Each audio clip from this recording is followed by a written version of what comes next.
আসসালামু আলাইকুম। একেবারে অন্যরকম ব্লগ নিয়ে আসলাম অনেকদিন পর। এটা হচ্ছে পাকুল্লা জামে মসজিদ, আর এটা হচ্ছে টাঙ্গাইল অবস্থিত মসজিদটি। আসছিলাম নামাজ পড়ার জন্য, কিন্তু সময়ের কারণে এখন আসতে দেরি হইব। আর এই মসজিদের জামাত হইতেছে 1:30-এ। ভিতরে যেতে পারিনি, তবে চেষ্টা করতেছি যাওয়ার। ভিতরটা নাকি আরও সুন্দর। আর হচ্ছে সামনের দিক।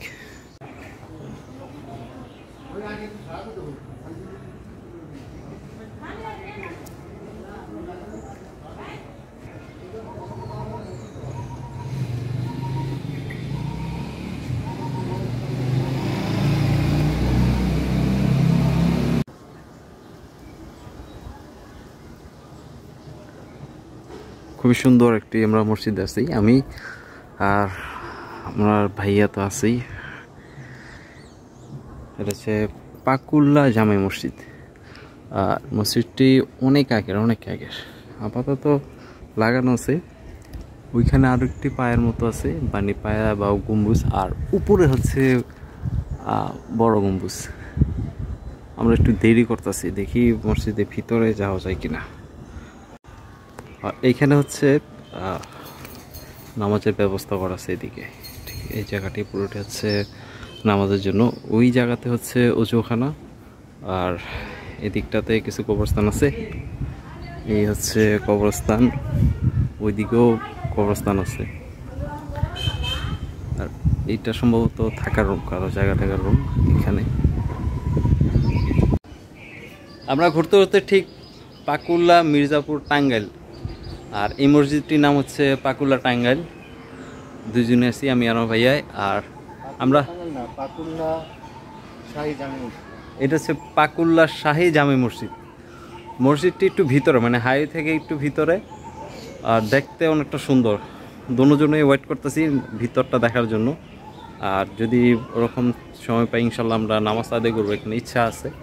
আর যদি সময় পাই তারপর আমরা ভিতরটা দেখানোর চেষ্টা করতেছি। আলহামদুলিল্লাহ,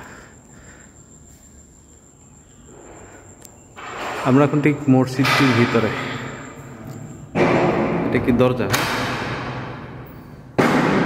আর এইদিকেও সুন্দর দেখার মতো আছে।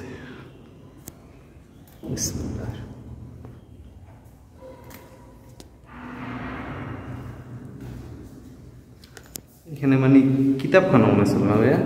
এটা পড়াশোনার আর কি জায়গা টাকা ছিল। দরজাগুলো মেলা হইতেছে, আর এই প্রান্ত থেকে প্রান্তে। আচ্ছা, এটার বয়স কত মসজিদটা?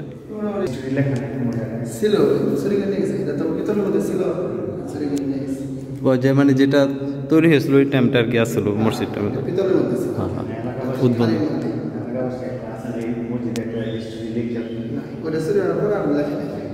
ওই যে পিতলে লেখা ছিল, পিতলে চলে গেছে। এইটা মেহরাব, এখানে কি নামাজ আদায় করা হয় এখানে।